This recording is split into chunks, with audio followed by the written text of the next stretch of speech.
Does the bottle make the brand? Today we're going to get into different bottle shapes, the toppers on top, the screw tops, the corks, the cardboard tubes that they put them in. We're going to get into marketing design. Why? Does it make it a better whiskey? And we're also going to talk about some other things. So stay tuned. This is the Whiskey Shaman Podcast.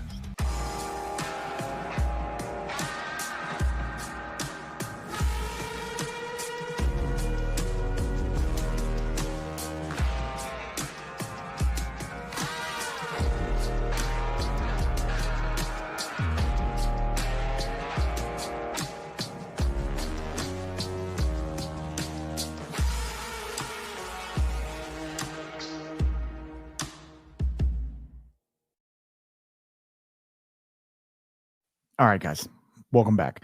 Okay, this is kind of off the wall, but I was thinking about this. I was thinking about bottle shapes, bottle designs. Do they really mean anything? Do they have a play with the whiskey that's inside, right?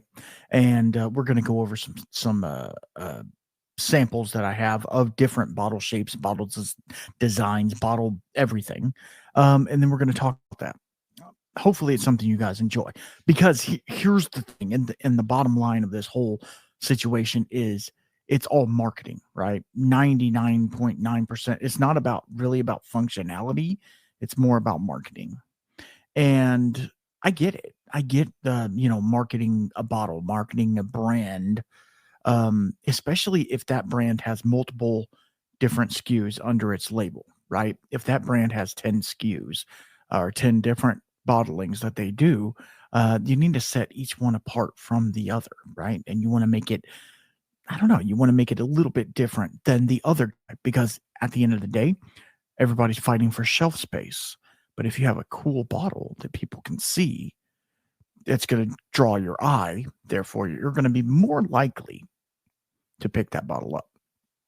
So let's get into it. It's a nice, we just got over a cold spell here, and it's actually nice outside today. I was doing some stuff around the house and decided, you know what? I need to go record an episode, because I try to do that on Sundays. I try to record an episode because it's kind of a chill day. We're not doing a whole lot, and do it early enough to where I still have time to hang out with the fam before we get ready for work. I hope everybody's doing well. Hope you're all, staying warm, staying healthy, all the things.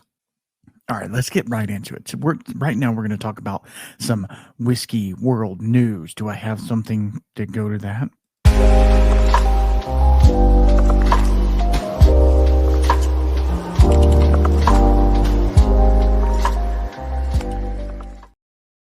I don't know. That's my other intro. If you like that, that's fine. And those of you in the Patreon, you'll see all that, and you'll be able to see the bottles as well. Those of you who are not on the Patreon, you're only going to get the audio of this. So think about switching over there, patreon.com/whiskey shaman. So let's get into the news. The news this week is actually quite a bit. It's for the whatever week that we're in. It doesn't matter. They just had the World Whiskey Awards. I don't remember where it was, on February 14th, on Valentine's Day. And there was quite a few, and I can only speak for my particular algorithm, right? There was quite a few Texas whiskeys that won major awards. It's a major award. Andalusia won Best Small Batch Single Malt. Put a pin in that. We'll come back to that in a second. Balcones has won Best Single Malt, American Single Malt, I think. Anyway, and what else? There was somebody else from Texas.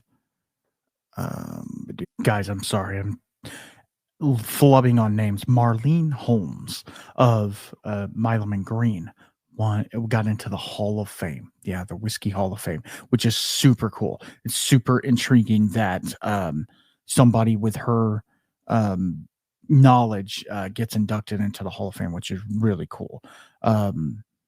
So one of the other things that came out this week, Dewar's. Yeah, Dewar's Double.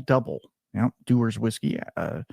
They have a 38-year-old Dewar's. It redefines luxury, and that's from Forbes. Redwood Empire. Let's talk about that real fast. This is from Whiskey Advocate. It says Redwood Empire expansion. They acquired Savage and Cook Distillery to grow and expand their own whiskey production capabilities. I don't know if Redwood Empire is fully sourcing or if they are distilling some of their own stuff. I know they're sourcing a lot of things. I just don't know if they are distilling as well. Savage and Cook was not distilling. They were getting Barton, more than likely Barton. And they were doing some cool stuff with it. They were finishing it and, putting it in a double oaking it and stuff like that. But so Redwood Empire has purchased Savage and Cook. I don't know if they're going to keep the brand and use it like that, or if they're just using the facilities that they had. And there's also been some market trends. Yeah, I have like a bite or something on my arm, and it keeps like getting really itchy. I don't know what it was. I was trompsing through the brush during the week. It was frozen out here, and I'm a plumber, obviously, you guys know that, but I got called out to go turn water off at these people's houses. They don't live there. They're very wealthy. You know how it is. I was called to go turn the water off, and so I was like running back and forth from the water meter to the house to make sure everything was drained, and then went back again and turned it all back on. Anyway, if you want to pay me to do that, I'll do it, whatever. I went through the brush or whatever. I don't know if I got a chigger or a ant bite or something, but I had a jacket on too. So how it got on my arm, like the crease, the inside of your elbow crease. Anyway, very strange. There has been a decline in American whiskey sales. They have experienced blah, blah, blah. Additionally, impending tariffs. We've already talked about all that from AP News. Shifts in alcohol consumption. Because they are more health conscious, and the non-alcoholic alternatives, and also CBD and marijuana. This is kind of cool. A 1,200 pound, not like weight, $1,200 pound cocktail in Belfast. The Merchant Hotel in Belfast has launched a $1,200, I'm going to say dollar, cocktail featuring rare Middleton Irish whiskey, Fort de Tronc, Tronc, with the little weird thing underneath the C, AIS. I don't know how to pronounce that. It offers a unique experience for whiskey enthusiasts. I hate it when they say that. Whiskey enthusiasts. Like, we like whiskey. Sorry, it's a thing. And that is from the Times. Okay, that's enough of the news. Now for something completely different.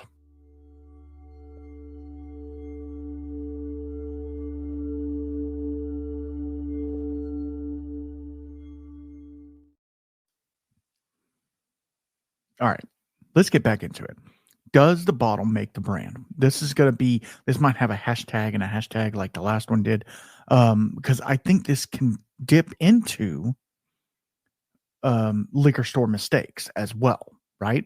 But it can also dip into, does the marketing really help? Does the marketing affect it? So let's get the elephant in the room, right? And you know which one I'm fixing to pull up.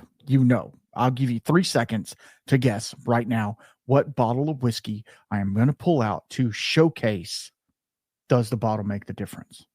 Ready? 3, 2, 1. Yep. It's the old horsey. It's the old tater juice itself. It's Bland's. Okay.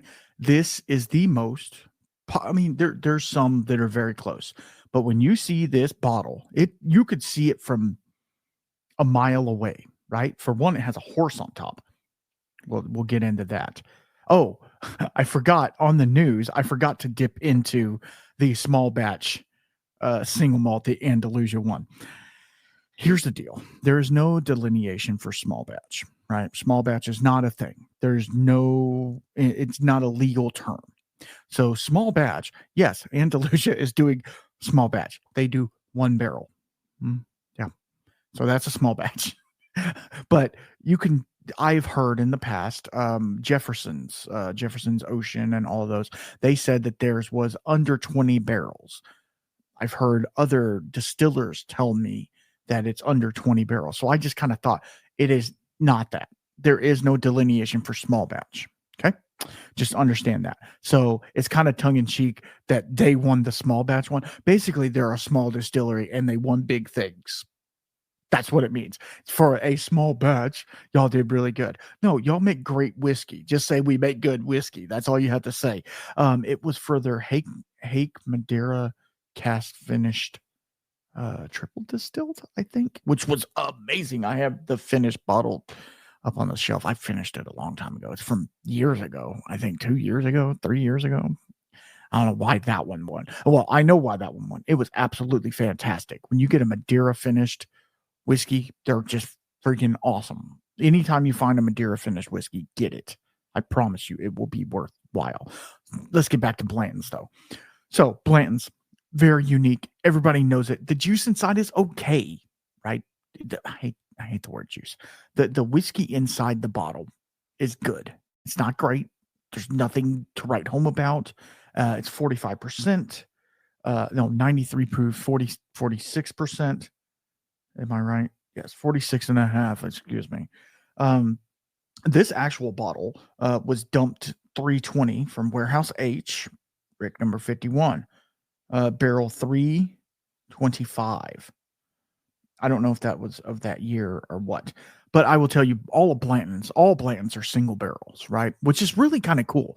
But every Blanton's that I've ever had, and I've had a few, and I have a few, every Blanton's that I've ever had is none of them are from the same barrel, right? None of them are. It's like saying single barrel, but like all of they just release every barrel as a single barrel. Do you know what I mean? Because it's Buffalo Trace and they can do that. But let's look at, okay, the ornateness of the bottle. Yes, this is cool. Everybody knows Blanton's, right? I'm going to get this one out of the way because this is the most relevant to the conversation at hand, right? This bottle in itself, but it makes the brand, does it not? Even though the whiskey is, I don't want to call it subpar. It's not, okay, it is subpar, but I've had the straight from the barrel on now this was a single barrel straight from the barrel. It wasn't great. I would be willing to try other straight from the barrels. There's like the gold labels. There is the Japanese edition, the red and green. There is like all these different versions of this. What is that? Oh God, when you're at the airport. Yeah, that. Only now this is just your basic Blanton's, right? The one that I have is just your basic single barrel. This actually topper in of Blanton's. Anyway, good whiskey, not great. But I will tell you, anybody who is anybody has a bottle of Blanton's. I guarantee you. Whiskey people, oh gosh, it's not going to get ranty, I promise. Even whiskey people, whiskey nerds, whiskey enthusiasts have Blanton's. Because when you have people over to your house, right? I don't have a lot of people over to my house, but when I do, I always want to have the option for them to be like, hey, I've never had Blanton's before. I'll give you Blanton's. I got Blanton's right here. Let's go. Right? It's something cool. It's something that even non-whiskey people talk about. Think about that. So you don't drink whiskey, or you drink whiskey, but you don't have a whiskey podcast, and you're not a level 3 whiskey sommelier or anything like that. You're just a dude who likes whiskey, right? You drink whiskey when you can, but you also drink gin and fried cud and rum or beer. Doesn't matter, right? You're just the dude, right? You just do the thing. And somebody pulls out the Blanton's, you're getting the good stuff. That's what they think, right? So does the marketing of Blanton's make it better? I would say yes. And the reason I would say yes is that's the story behind the bottle, right? Not Blanton's story, but it's the story of the bottle itself. This is a one of a kind. Nobody else can replicate this bottle. Looks like a hand grenade to me. Um, no one replicates this bottle. This is their patent pended design. The toppers are sought after. You can buy just the toppers if you want them. And this bottle, even though it's empty, will go for a price on secondary market because people want these bottles. Because what they'll do is they'll make a light out of it, they'll cut it and make a candle. That's kind of cool, right? I actually have a cut candle. Can you see it? Yep, it's right behind my head. It's a Balcones pot still. Of course it is, right? Why wouldn't it be? Why wouldn't it be Balcones pot still, right? I got that from Chad and Sarah over from It's Bourbon Night. They made that for me. I said I wanted a Texas whiskey, and they said, "Well, we only have one Texas whiskey that we have finished, and it was this one. It was Balcones, and I love Balcones. That the pot still is good. It's not my favorite. I'll say that. Anyway, moving on. Blanton's in itself, the marketing does make the bottle because the liquid inside, to me, personal opinion, to me doesn't match up to this. If it was a little, gosh, I hate to say, if it was a little better, do better, Blanton's. No, if it was a little tastier, I'll say that. It's very tame. It's very. This is non-whiskey drinkers whiskey, right? If you want to show your friends that you're cool, you have a bottle of Blanton's, and that's why we call it tater juice. You know, um, and it is a dig. I'm not gonna lie, it is a dig. They are obviously doing something right because you can find these online. That just this bottle, you can find it online, $180. It should be a $60 bottle. Now it is a single barrel. I will give you that, but it should be a $60 bottle, and it is. So you can find it MSRP, right, or SRP. I don't know why manufactured got taken out of there, but they did. All right. I'm not going to bore you with bottles all day, but I do have quite a few up here, and I want to just kind of work through them with you. And so those of you on the Patreon, you're going to actually get to see the bottle. And if you're not on the Patreon, you're just going to have to go look for this bottle or look online or whatever. I will try to have maybe a couple of them in the thumbnail, so you can see it. Another one that I think, no, don't take this for anything. Another one that I think is really cool is Westward. If you guys don't know Westward, they are American whiskey. This is their single malt. It was a single barrel select from the Barrel Outlaws. Yeah. This one says, "Get in, losers. We're going to die of dysentery." We're headed westward, right? Right. It's like the Oregon Trail type things. This bottle was sherry finished, bomb. It was amazing. I poured 4 to 6 ounces in my infinity barrel. I did, because it was so good. And this one's coming in at, oh gosh, what was it? It was 131.5. So it was a hot mama. But I will tell you, the whiskey inside it showed through. And the glass, if you see the glass, it looks like a mountain peak, I think is what it's supposed to look like. It's like a cut, very sharp edges on the sides. And the base is really thick. Now, why does that matter?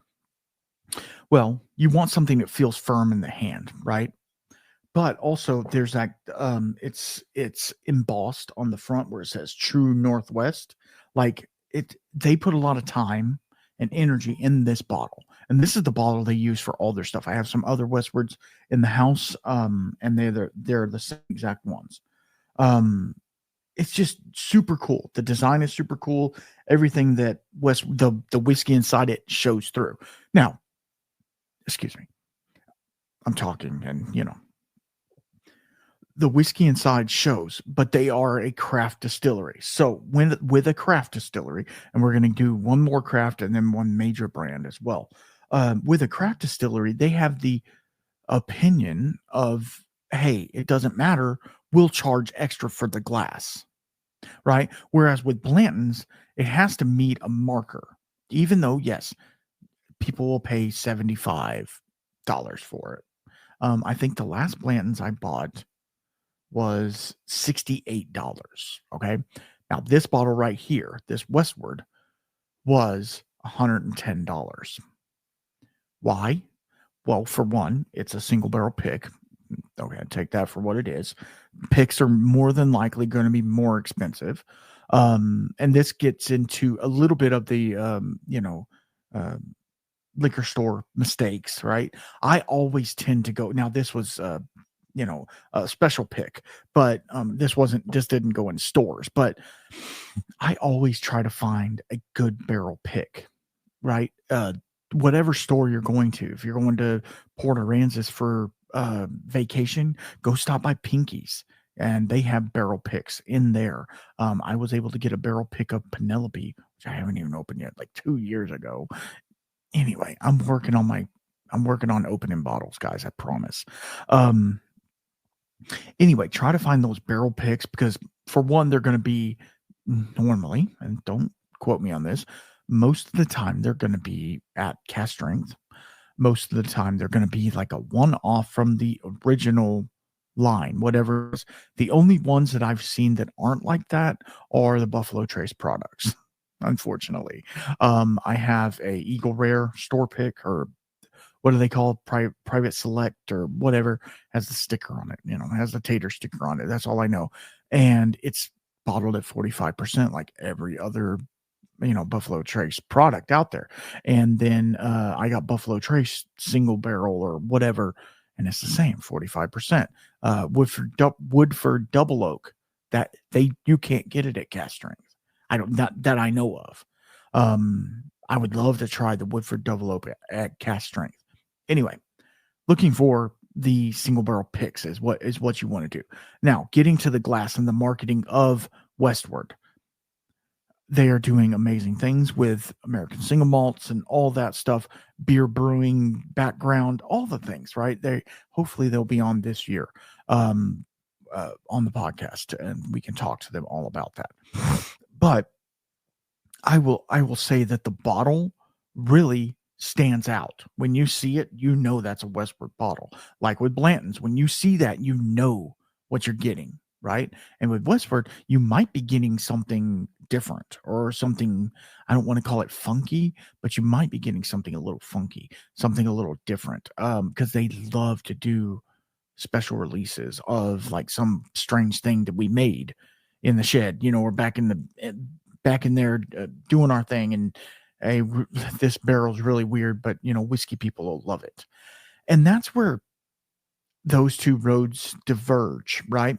Because you have Blanton's, which is a staple of whiskey, right? I'll give them that.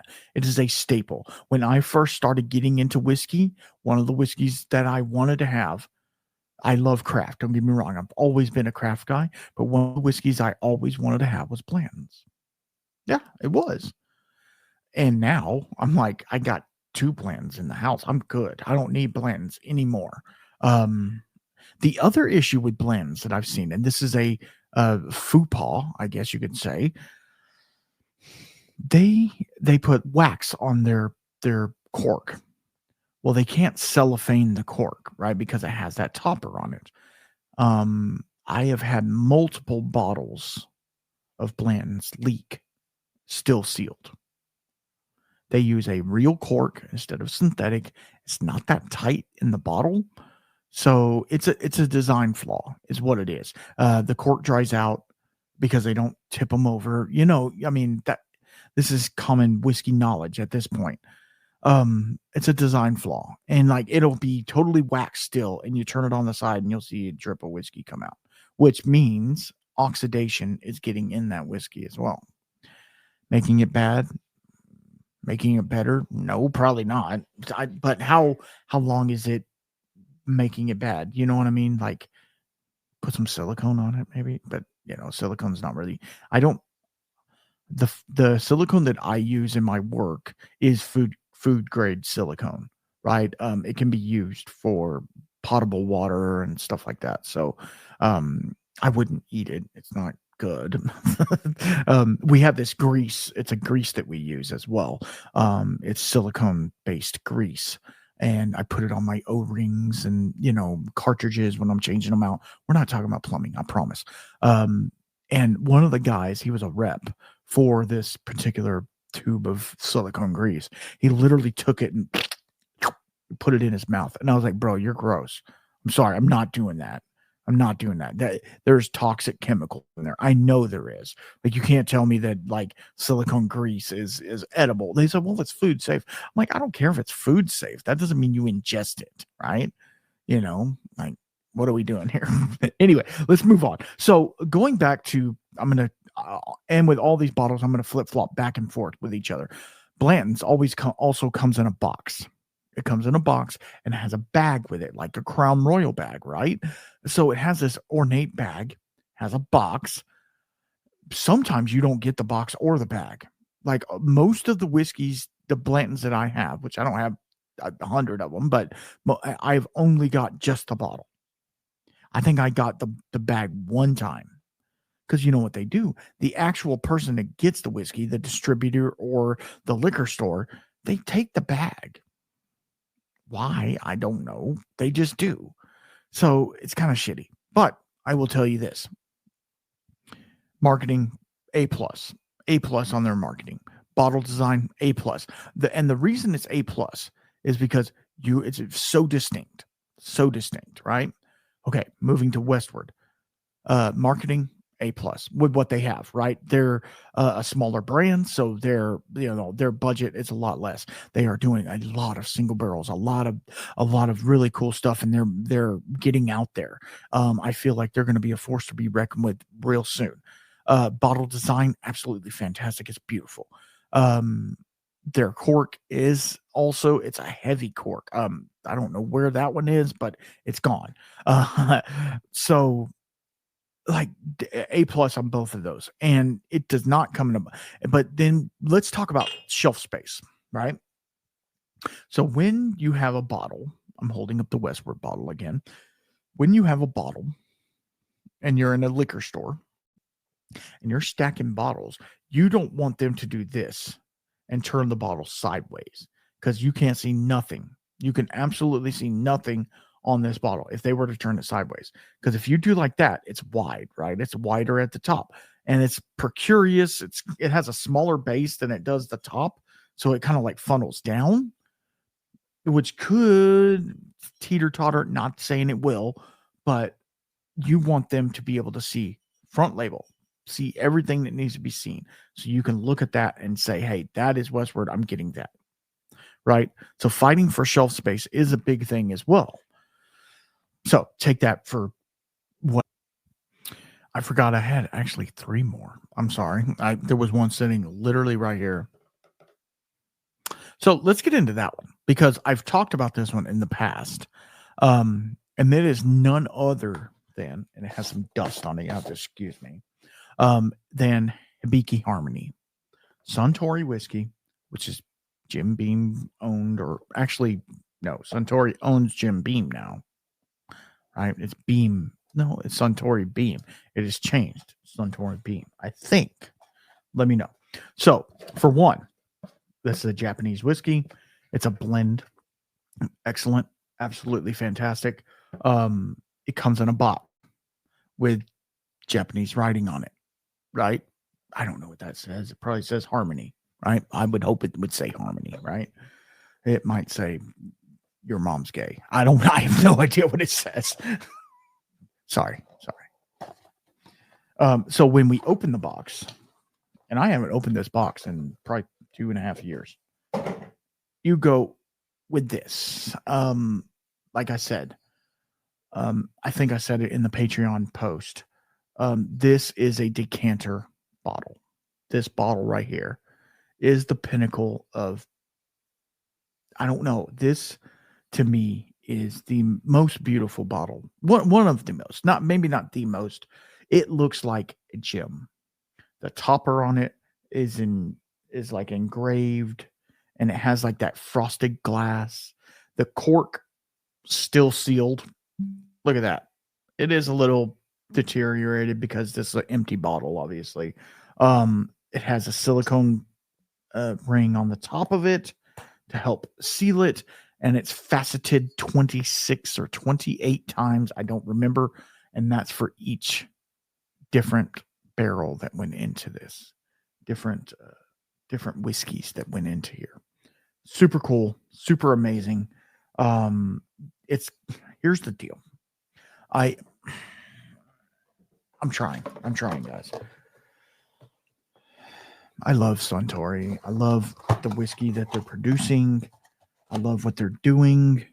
The issue is prices have gone up on everything. This whiskey should be, now it is a little bit allocated, I would say. Um, yeah, maybe. They do have other versions of this. They have the Master's Keep or the Master Select, and like they have age stated ones as well, which I've never had. There's like a 21 year, 18, I think, as well.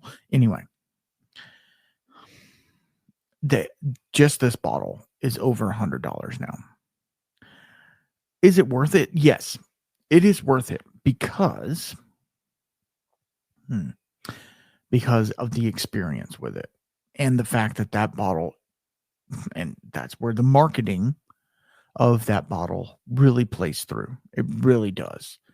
That bottle in itself, you could sit down with all night long, and just critique the ever living fire out of it. You could do it because it is so complex and there's so many different notes in it. There's so much going on with this whiskey, but yet it's so light and refreshing. And it's just, it is a bottle to be reckoned with, right? So if you haven't got a bottle of Hibiki Harmony, you need to get it. I've seen them. They're at my local liquor store. They are on the shelf right now. I have a backup bottle to that, so I am not purchasing another one. Because I like exploration, right? So I try not to keep too many of the same bottles around because that's just my thing. So Hibiki doing amazing things, making amazing whiskey in there as well. The box, we'll get into the box here in a minute. The box amazing, the bottle amazing, the design of it absolutely phenomenal. It's perfection. You know, the way that they did it was perfection. It makes me want to buy it. The issue is the box. If you can see the bottle, the box isn't going to turn you away, but there's not a whole lot. It's very clean. I would say that the box is very clean. It literally just says what it is, you know, and then on the back it tells you about it. And that's it. Like it's just a white box with a brownish lid. You know, it's anyway, it's very strange. It's very strange. So it's a 10 out of 10 buy, right? You should get one no matter what. So yeah, I don't know. Let's talk about the box because the next one we're going into is the box as well.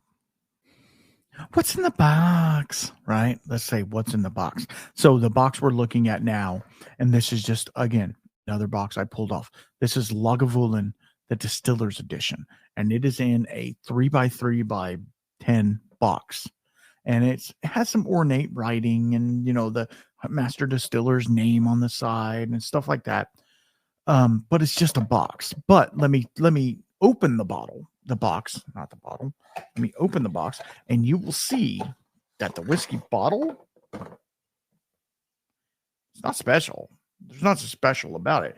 It's it's a wine bottle, but it has the little fluted part. Like you see with a lot of scotches, they'll have this little bulbous part right next to the where the cork goes in, right? There's the top of the cork, and then there's the pour spot, and then it gets bulbous, which means like a not a column still, a pot still, right? That looks supposed to look like a pot still, kinda. And then it's just this cylindrical, maybe 3-inch round bottle that fits perfectly well on a shelf. Looks like every other bottle. The reason they use the box, it's kind of a tenfold question. Why do they put them in a box? I'm putting it back in the box because, for one, safety, right? You're shipping this from Scotland, Japan, wherever. You know what I mean? It shakes around, it moves, it just keep it. It's one more layer of protection. And this was also back in the day a sign that the whiskey in there was of the topmost quality, right? So you can have any other Cuddy Sark, which I love Cuddy Sark. So don't poo poo Cuddy Sark at all. Their Prohibition, super good.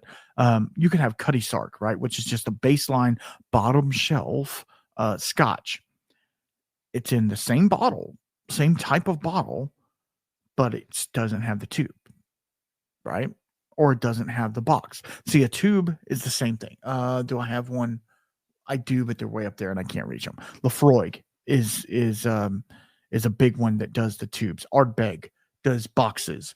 Highland Park, depending upon which one you get, they have different boxes. Springbank, Connemara, obviously Yamazaki and Hakushu. What else?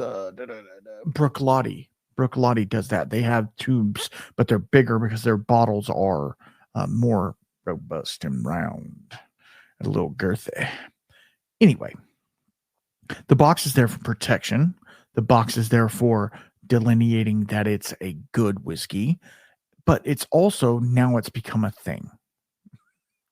And that's the best way to put it. It's a thing now. All of the older Scotch brands, not all, obviously there are, and it's not just Scotch anymore. It's everywhere now. It is going all over. There's King of Kentucky is in a tube, which is one of the most sought after bourbons that's out there. Never had it. What else is in a box or a tube? I don't even know. Oh, whenever you buy the Garrison Brothers Cowboy Bourbon, it's in an ornate box that's handmade and all this BS. People pay for the marketing. You pay for the marketing of it, which isn't bad. It's not inherently bad, but it does the whiskey inside justify the packaging. And I think that's kind of the whole premise of this podcast, right? The whole premise of me talking about this is the whiskey inside that bottle. Does it make a difference on the packaging? Does the packaging make the whiskey better? Yes and no. It's a twofold question, because yes, it does, because you consume with your eyes. So if you see just a baseline, I got one right here. Hold up. I didn't mean to pull this one out, but I'm pulling it out. This is Jim Beam Rye Whiskey. This is like a 1980s version of it. I'm very happy to have this. I've had really good reviews on it, which, hey, whatever. This is a screw top Jim Beam whiskey. Guess what? Bottom shelf, right? It's a bottom shelf whiskey. It's really good for a rye whiskey from the 80s because they didn't use all the GMOs and crap. Anyway, moving on. Now, on here, it says all of this rigmarole about the best of best quality. If it doesn't have my name on it, it's not good whiskey. But yet, this is still, I think this bottle was $2.47 when it was purchased. It's kind of broken off right there. Sorry, I had to put it back down. So yes, the bottle makes the brand, but it also doesn't. And this is the tricky part. And this is where you as a whiskey consumer have to understand. Hopefully you're consuming podcasts like this one and others like me. I don't think there's anybody like me. I hate to say, I'm not trying to be bougie about me saying that, but the way that I come across whiskey is different than the way other people do. You can listen to any other podcast out there. I encourage you to. Go to Chill Filtered, go to Distiller's Talk, where he talks to some of the same people that I talk to, but it's a totally different conversation because I am a different person than Alan Bishop. I am a different person than Colton Bryan, right? I am different, and I want to hear different things, and I approach things differently, and that's what makes everybody's opinion their own, but it also makes it different, but it also makes it good. right? If you don't like my podcast, well, guess what? There's a couple of them out there. Bourbon with Friends as well. They're doing amazing stuff. They've been blowing up lately, right? Um, one day, boys, we'll get there. One day, boys. Okay, so Lagavulin, the box, the bottle, perfectly fine. Nothing wrong with the bottle. The box makes or breaks it? No, not really. Not for me. I know Lagavulin. It's a house brand, but it's denoting that it's a special whiskey as well. It's denoting that it's above par, as so to speak. So in that aspect, yeah, I totally dig it. Do I throw away the boxes sometimes? Yeah, I do. Uh, it's really shelf space, and sometimes the boxes are hard to get into.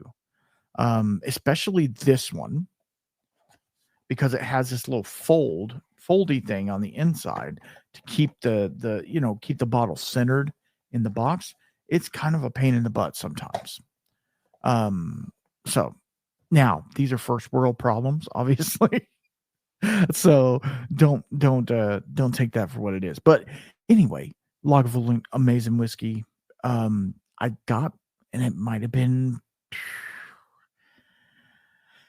how do I say this? Okay, so when I was coming off of chemotherapy, my taste buds were on fire. Like I could taste everything. It was so much fun. And once I started drinking whiskey, I realized that some whiskeys were inherently um, excellent, and others I could taste faults in them that maybe weren't even there. And with Lagavulin for the longest time, I need to pick up another Lagavulin. Actually, I don't think I have any as of right now. I've drank through them. This was the last one. Um, it got soapy, like saponification, but I don't know if that's the case. It is 43% alcohol. It is chill filtered. It is color added. There's all those things that do make a difference. And they say you can't taste the caramel coloring. Well, we'll see. Um, Lagavulin doing amazing things. Okay, let's move on to the last one, and then we'll get into the buyer beware remorse. All right, the whiskey I have before me right now is a bourbon, but let's just get into it. This is none other than Treaty Oak. Now, this is a single barrel pick for Otto's the Restaurant, which is a restaurant in my town. It's cast strength at 56.3, 112.6. Um, so this whiskey is only 18 months old. The bottle, kind of cool, kind of squarish, looks almost like a medicine bottle, kind of. But it has a oh, I can't get it off. I'm doing ASMR, I guess. I don't know. It has a screw top. Do we hate screw tops? No, we do not. No, we do not. Because we've had people on the podcast, like Kyle and Riley, both, they said that screw tops were better. In market research, they found that people didn't really care. I agree. I agree to that extent, right? People don't care about a screw top. I'm getting into the bottle. Just wait. People don't care about a screw top, but there is something to say about a bottle when you can go, oh, when you can pop a cork. Something about it. It's very much different when I'm doing this, right? It's different. Does it make the whiskey worse? No, it doesn't. It has nothing to do with that. It's all fiddly bits at that point. It's fiddly bits. So I do like this bottle. It is engraved with their logo, which is cool. It says Treaty Oak DS DS. I don't know why it says DS. Texas, US. It says Pursuit of the Curious, Treaty Oak, Fitzhung Road, Texas. Um, yeah, distilled and bottled at Treaty Oak. DSP 15010. Um, Here's the thing with Treaty Oak, and I've given them crap in the past, and I don't mean to. Their product that they make isn't the greatest. And I don't mean to say that. This is a personal opinion. That bottle, I drink it in cocktails. I got the bottle. I was actually given that bottle from the owners of Otto's because they knew I loved whiskey and they knew I loved Texas whiskey. And they were like, here you go. It was okay. It was okay. It was grassy. It was very grassy. It was very, um, I don't know how to say it. Would I give Treaty Oak another shot? Absolutely. Absolutely, I would. I have 2 other Treaty Oaks in the house. One is a 12-year-old Snelly Rye, which is not their distillate. Obviously, it comes from the Snelly Distillery in Canada, which is super cool, right? That's super cool. Snelly is a distillery that closed down. Look back at our Canadian episode, right? So that's super cool. And then I have a Ghost Hill, which is their bourbon, cast strength single barrel from Specs or Total Wine. And it's 2.5 years old. So I'm hoping that the extra age, because here's the thing, and I've talked about this 100 million times at this point. We're on episode 112. The longer you leave whiskey in a barrel, it does have a point of diminishing return, obviously. But when we're talking a couple of years, not really. In Texas, yes, I get it. It can over oak. It can be, whatever. It can do that. But if you're doing it the right way, then it should be fine. Leave it in the barrel a little longer. It helps it mellow, helps it mingle everything together. Because you think about distillation in itself as a violent act. It is a hate crime to whiskey, right? So whenever you distill it and you get the hearts and you take just the pretty hearts, and this is so sweet and smooth and amazing, and you put it in a barrel that has been toasted and charred, New American White Oak, right? And you let it sit there for the first 3 months, probably. I'm shooting from the hip here.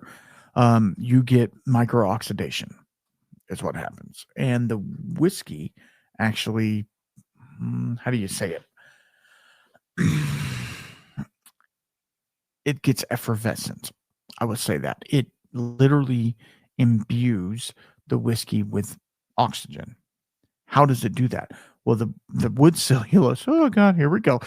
The wood cellulose at that point has not absorbed the whiskey, the new make, whatever you want to call it. So therefore it is letting more oxygen.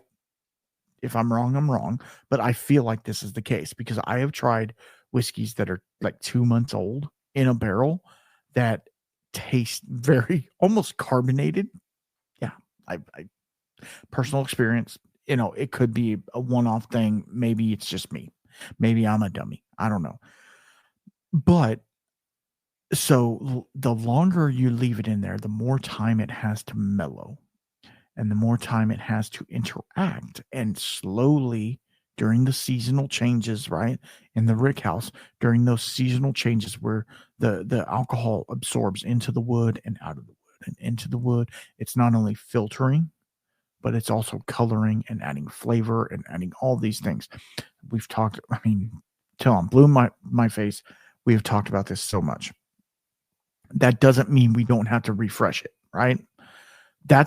And I think that's going to happen a lot this year is we're going to do refreshers on crap that we've already talked about. Because how many of you, and I can put a poll up, which I won't, I won't. How many of you listen to episode 13? It even knows what episode 13 is. How many of you listen to the episode I talked about yeast for an hour and a half? I talked about the different yeast strains, Saccharomyces cerevisiae, all the things. How many of you listened to that episode? How many of you took notes during that episode? That was one of the highest episodes by far. I'm just saying.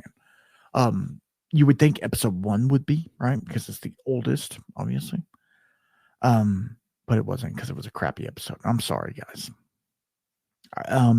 At like maybe 3 years or maybe 5 years, depending, I will do a rehash on what I am and what I'm doing, right? Because by then it's going to change.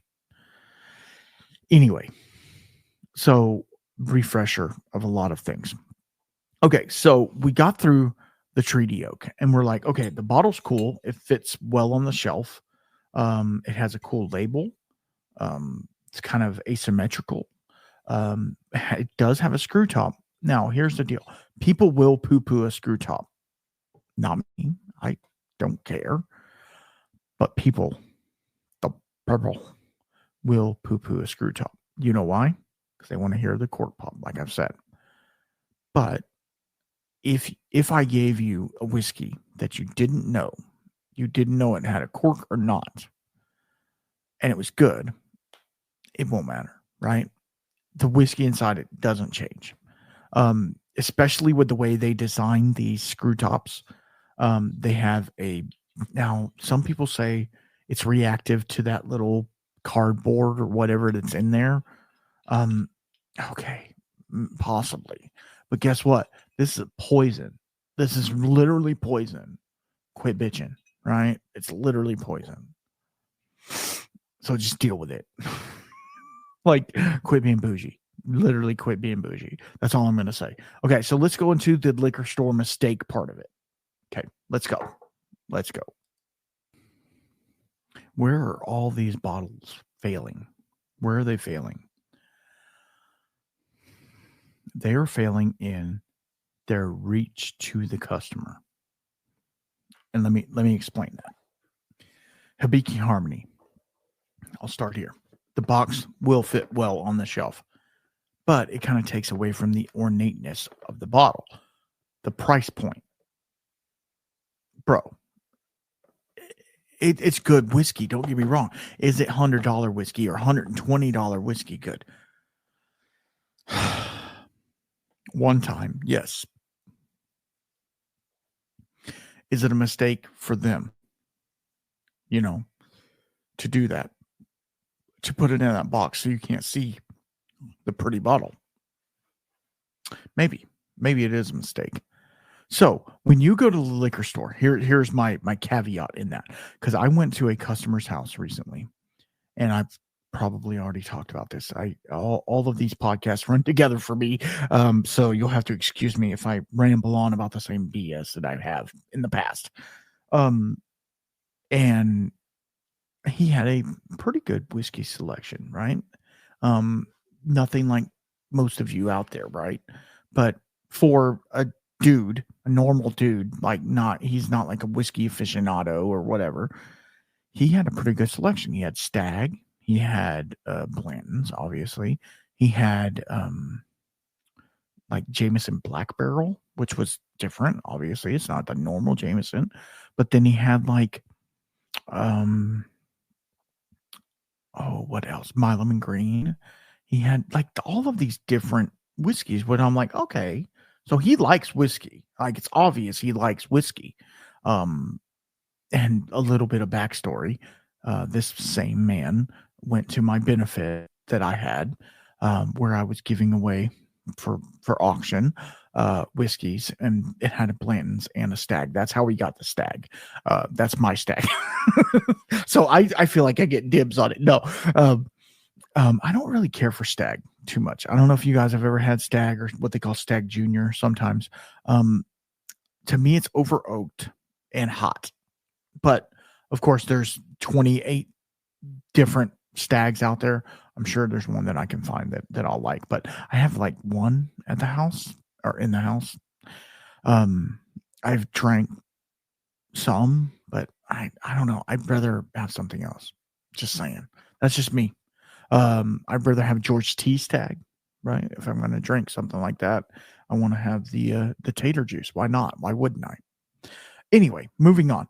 So, caveat: this guy knows whiskey. I know he knows whiskey. He has some of my whiskey on his shelf. Just trying to be transparent with you. So I said, "Oh, there is the what is it called? The Beyonce whiskey, St. Davis, something like that." Um, and I was like, "How is that?" And he's all, "Oh, it's okay. It's okay." Ah.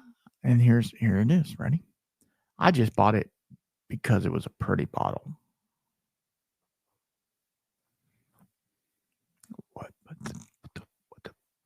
What did he just say? I will smack you. What? Okay, so in my whiskey heart, I'm dead, right? My whiskey heart is dead when he said that. I bought it because it was a pretty bottle. And that's what preempted this whole episode. I bought it because it was a pretty bottle. So, liquor store mistake. Don't buy it because it's a pretty bottle. Don't. Now, supposedly that St. David or Fort David, I don't even, it doesn't matter. I'm not researching it. It does not matter to me. It's actually a halfway decent whiskey. So I've been told, port finished, or it has a finish, sherry finish, something like that. Kind of cool, right? Will I buy one? Absolutely not. Will I try a sample of it?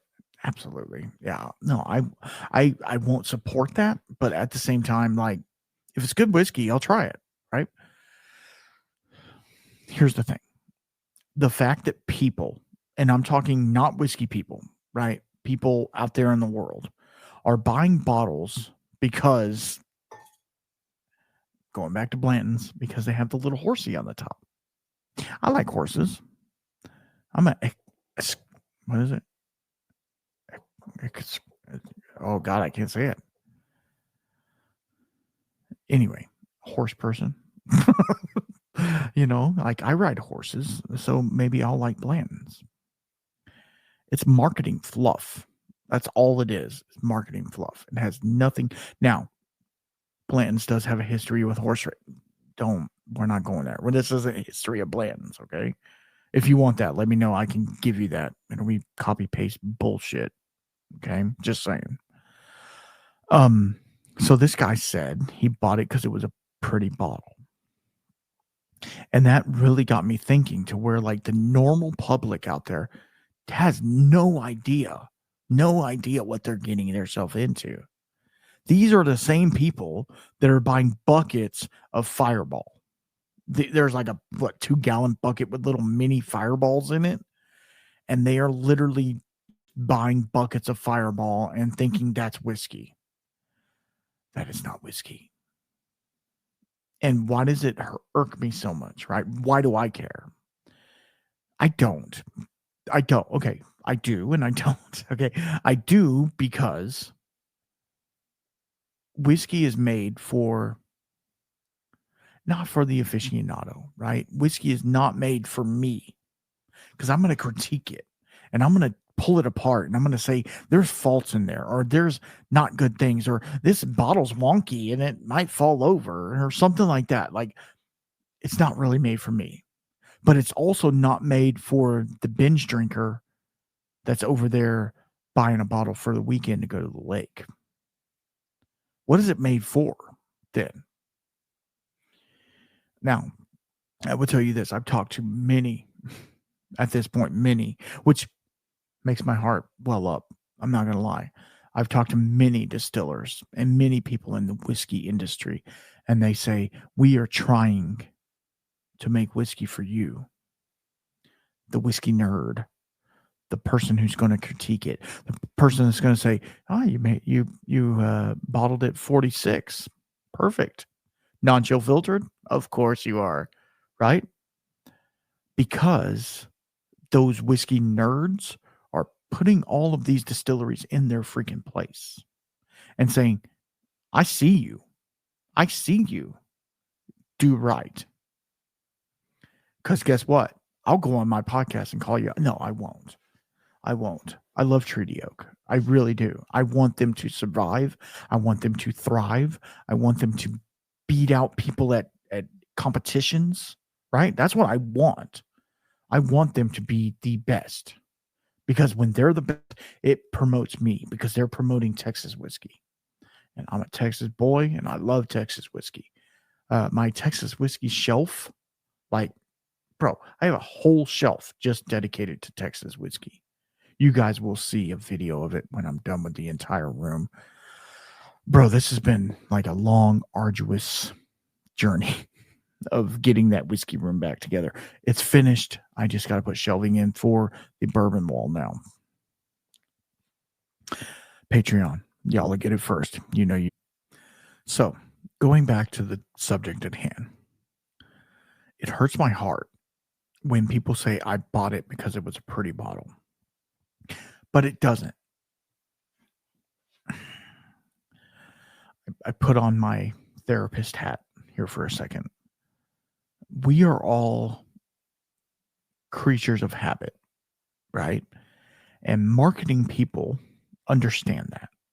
And when you find something new, different, strange, why do you think there's so many finishes on whiskey right now? Are they not making good whiskey and they have to finish it? Some, maybe. Some. No. People are tired of the same old BS over and over and over again. Jim Beam Black Label's old. Jack Daniel's Old Number 7 is old. That's what my granddad drank. I don't drink that. But you come out with a Jack Daniel's single barrel rye. Now I'm intrigued. Put it in a different style bottle with a heavy base on it where you feel like you're holding something. Okay, so I'm going to get a little bit crude here. And if there's children in the room, why children are listening to a whiskey podcast, I have no idea, but get out of the room. So for a male, when you hold a bottle of whiskey, I'm going to say it. I'm sorry. It's like you're holding your cojones. You know what I mean? This is my manhood right here. And for ladies, I'm not going to push you to the back. When you hold a bottle of whiskey, you're like, this is the man that I wanted, right? And, you know, if you don't sway that way, that's fine. This is the person that I wanted. You know what I mean? This has depth. This has character. This has je ne sais quoi. You know what I mean? I'm trying to make it a little more sensual for the ladies. You know what I mean?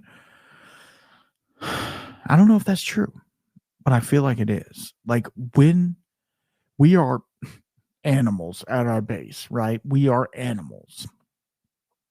So we feast with our eyes first. So when you come up to me and hand me a box of whiskey, what is this? Is it good? Do you know? This needs research behind it. But Lagavulin in itself, I'm holding up to Lagavulin, obviously. Lagavulin in itself has a namesake behind it.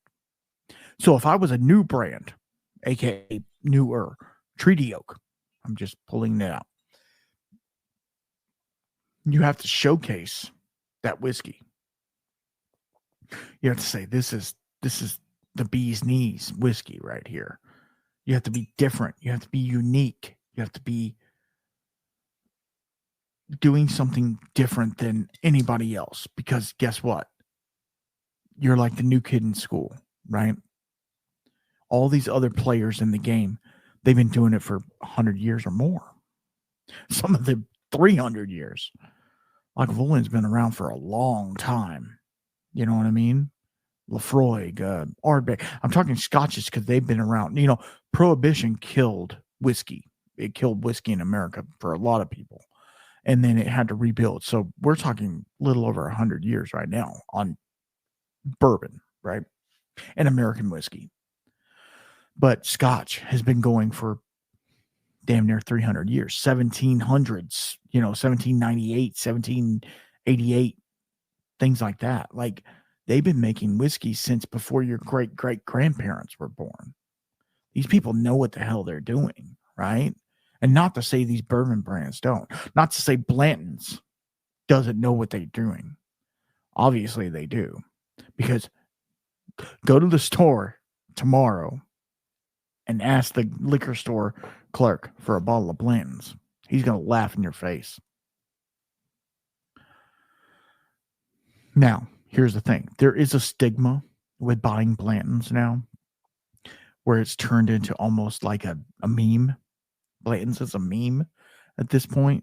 Blanton's is like the Milli Vanilli of whiskey, which hurts my heart. It really does, because I want this brand to survive, and it will. They don't need my help, right? I want the brand to survive because it is history, and it's American history. But here's the thing with history. It changes. And I feel like we read in the news that people aren't drinking as much anymore. People are going to other things. People are on Ozempic, man, whatever. Is that bad? No, it's not. People are trying to be more health conscious. Is that bad? Hell no, that's not bad. You need to be. You need to worry about your health. You need to worry about your well-being. You need to be a good person. You can't let whiskey get in the way of that. Obviously, we're not talking about that.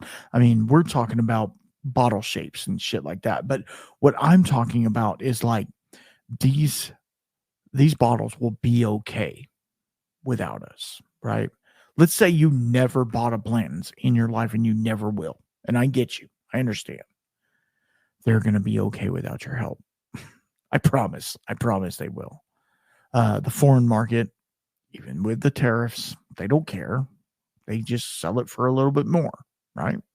And guess what? Everybody overseas will buy. Which takes away from the American market. Of course it does. But at the same time, they're able to sell their product. So, in conclusion, does the bottle make the brand? I think it does. But then it doesn't. I know. We didn't get anywhere on this. We literally didn't make any headway. Because what if Blanton's yeah, let's talk about this for a second. What if Blanton's came out tomorrow and said, "Nope, we're going to do the old wine bottle. It's not going to have the topper on it. Same whiskey is inside. It's going to have the label on it. It'll look the same. The label will be the same, but it won't be in that bottle." Would people buy it? I don't know. I would buy it. Here, oh God, this is getting to a whole nother topic, and we don't have the time for that. I would buy it because of the uniqueness of it. Because when you go from such an ornate bottle to a very plain and basic bottle, like a bottle that's just like a wine bottle, right? Why do you think the wine bottles are all the same? They have wine shelves made just for those bottles. Almost every wine, not all, but almost every wine is exactly the same bottle for a number of reasons. Okay. One, cost efficiency. Why not? Number two, it's all about the stuff inside, right? I don't care for wine too much. I do enjoy wine every once in a while, but not very often. I love wine finished things though. And for three, the label that they put on is very basic as well. In the wine industry and a lot of the other, even spirit industries, the labels are very basic. It is whiskey, really. And there's some like tequilas and stuff with like the bottles are all weird shaped and the Casa Azul and all of those things. Yes, I get it. They are trying. They are doing a thing. But whiskey, I mean, I've given you 5 completely different whiskey bottles. that are all bangers. Treaty Oak could have done a little more, but so I end with this. If Blanton's was to go into a regular bottle right now, change the way they do it. Okay, so Blanton's, same company as Pappy Van Winkle, right? Pappy Van Winkle is in a wine bottle, makeshift wine bottle, right? With a label that says Pappy Van Winkle or Van Winkle, Old Rip, whatever you want to call it, Lot B. I don't give a crap, okay? They're all the same bottling, just a different label on them. If Blanton's went to that, would it sell? Probably. If they went into their antique collection with Blanton's, the antique collection is even more cylindrical and more small. It's not as fat at the base. It's a little bit smaller. It's more like a unbent bottle. You know what I mean? Just very probably 2-inch round, straight up. Would it still be sold? Or does the glassware make a difference? That might be a question that we can't answer, because without having, how do you say this? Without having the market research behind it. Okay, let me, here's a perfect comparison. Because the same distillery, same everything. You have Blanton's with their ornate bottle, and then Eagle Rare right next to it. Eagle Rare, which they said they're going to stop using it, but has a 10-year-old age statement.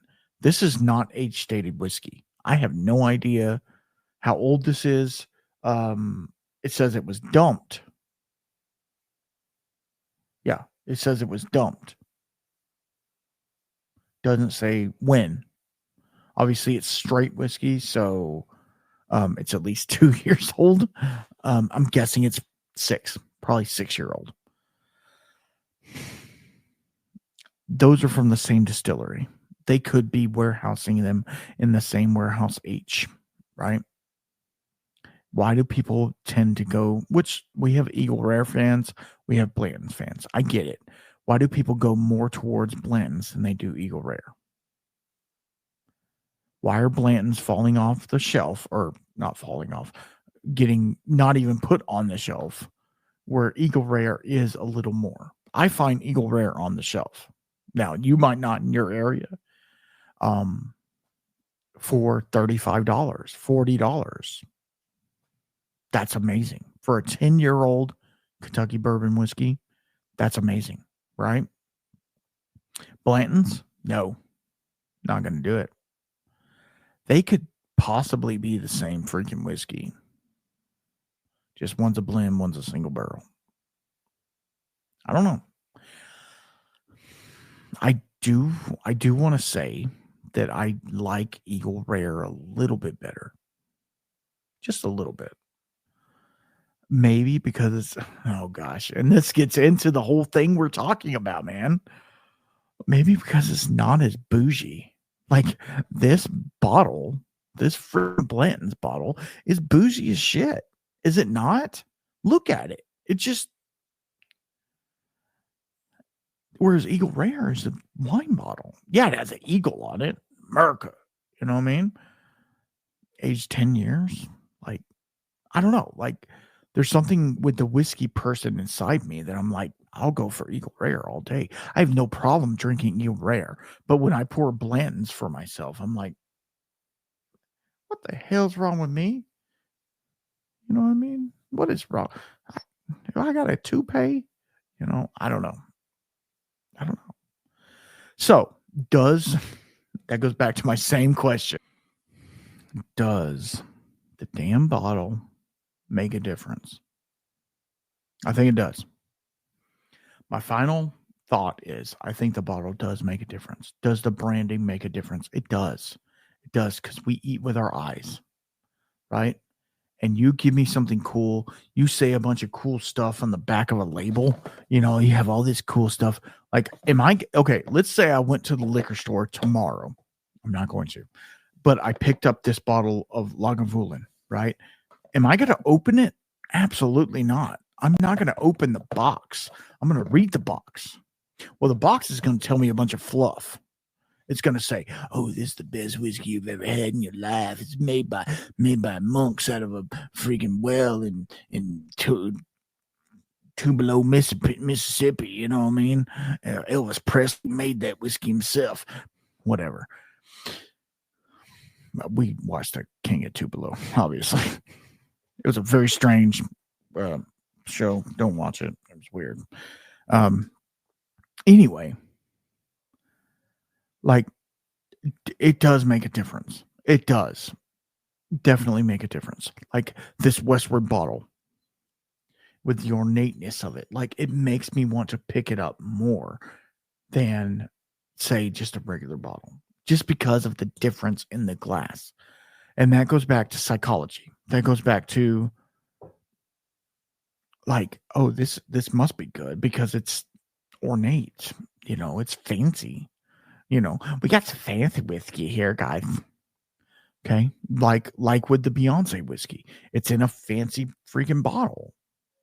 It's like the bottle has like lines on it, and like it's, you feel it in your hand. Like with a bottle, you feel it in your hand. Like I was saying earlier, when I was being crude, you feel it in your hand, right? So I don't know. I think it does. I think it does matter. And does that mean that the whiskey brands that are not doing those things, does that mean that they are not going to survive? That they're not going to make it? Do you think that? Let me think of one that's very basic. I'm trying to look back behind my head. Balcones whiskey. They have the same roundish, cylindrical bottle that everybody has. They've had that same bottle from the beginning. Do you think that they're going to suffer because of that? No, because they came out with their Cataleja and it was a different bottle and it did great just because of the Balcones name. Once you create a name for yourself, I feel like that's where you can do whatever the hell you want and it's fine. Does that make sense? Like when you are starting out as a distillery, and I don't have a distillery, I don't know this. You have to do what is easy for the time being, what is affordable for the time being. And then when you create wealth in your company, which we all strive to do, right? We all strive to have that wealth in our company. Once you create wealth in your company, then you can say, hey, okay, let's design a bottle for this specific whiskey that's coming out, or this tequila, or there's whatever, rum, or whatever. It doesn't matter. Let's design a specific bottle for it. That way it sets it apart from everybody else. That's when you know, hey, we're not going anywhere. We're fine. We have a customer base. People are buying the whiskey or buying the whatever over and over again. So guess what? Why do you think this is going to ruffle some feathers for sure? Why do you think Kessler's and Invenhouse and Bottom Shelf Henry McKenna and all of those whiskeys are in a plastic bottle? Because it's sold the most. Why do you think Evan Williams Bottled in Bond is $15? That is a great whiskey. Why is it $15? Because it can be. And because they just throw whiskey out there, right? And they're marketing to that market. So, in saying all that, does the bottle make a difference? Absolutely. But it doesn't. I know. If you are a good distiller, people will find you. But there's so many distilleries that have fallen through the wayside because of business practice. Because, like I've said before, I'm a plumber by trade, not the best businessman. I could plumb you a 20-story building right now. But guess what? I can't do my own taxes, right? I can't do all the legal stuff. It's hard to pull a permit these days. Good Lord. Everything's online. Okay. Caveat real fast. Sorry. I pulled a permit the other day for a gas job I was doing. I pulled a permit. It was all online. I did it, clicked the buttons, did all the things, said gas job, told them what I was doing, enter, send, gave them my credit card information. It's done. So 3 weeks go by. And the customer is wondering, why hasn't the gas company been by to put the meter in? I'm like, I don't know.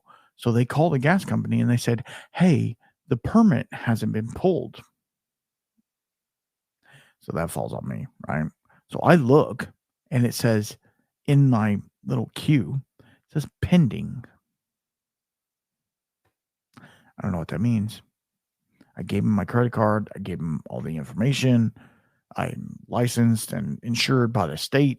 Like, what's the problem? Let's go. It wasn't until they dinged it that they actually ran it. So then 5 seconds after that, I got an email from the city.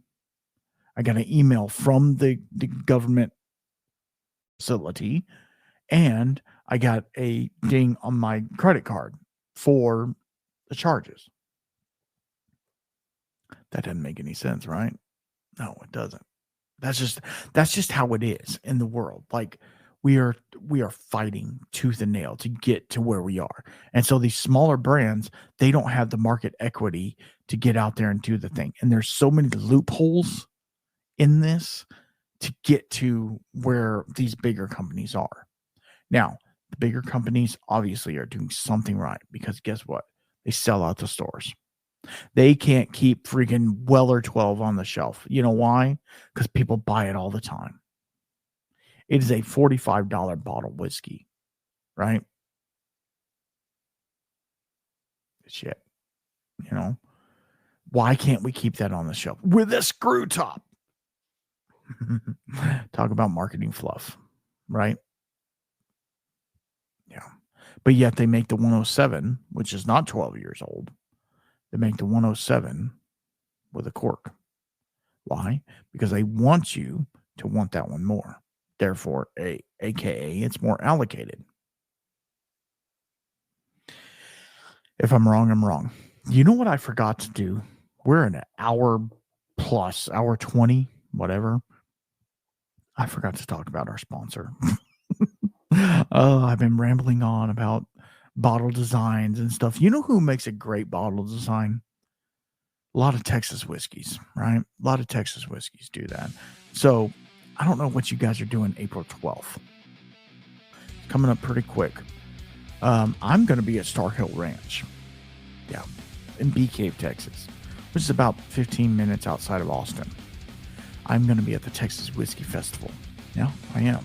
And I'm going to be sampling, possibly talking to people. I will be talking to people. I'm trying to do like a thing there. Anyway, we're talking about it. I meet with them in the next couple of weeks, so we'll talk about it then. We'll have a full podcast about that as well. So, yeah, 30 to 40 different Texas-based distilleries are going to be there pouring their wares for you. They have a VIP section where you can get in an hour early. You get special pours at some of the booths. You know, some people don't have special bottles.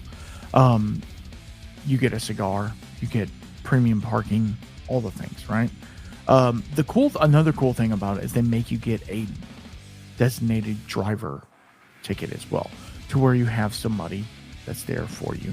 Because when you're trying 30 to 40 different whiskeys, and most distilleries have more than one SKU, right? You even trying the smallest amount, it's enough to where maybe you shouldn't be driving. Even if you drink water, even if you do all the things, maybe you shouldn't be driving, right? So, meet me at Star Hill Ranch, April 12th. Go to TexasWhiskeyFestival.com. Get your tickets today. I'm sorry. Thank you, Texas Whiskey Fest, for sponsoring. I'm blowing it up over here. I'm sorry. I'm talking too much, and so air, it's a thing. Anyway, I'm going to let you guys go. I thank you so much. Hopefully this was okay, right? Like we're talking about bottles. Like that's kind of cool. Um, I don't know. What do you think? What do you think? Are these liquor store mistakes that they just put the basic bottles on the shelf and you don't get to see all the rare ones? Or you don't get to see all the cool stuff?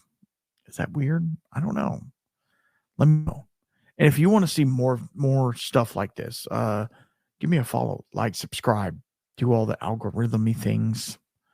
Leave me a comment, a review. Sorry, not a comment, a review, a 5-star review, and you can say whatever you want. I don't care what you say. Leave me a 5-star review, and let's talk about it. Let's talk about what you're feeling about these whiskeys or these brands or whatever. If you think I'm too harsh on the big six, let me know.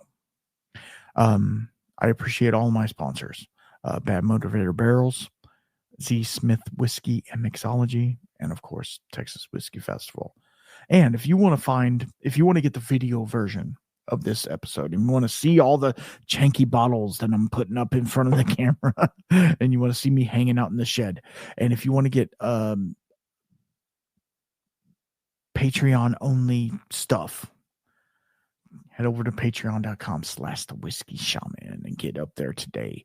I took the $1 tier out and nobody sees anything there. So get in there, get started, and we can go from there. I love all the patrons over there. Thank y'all very much. And y'all be good. And until next time, you know what to do. Keep your spirits up. Should we wait and let it go? No, it's fine. Peace out.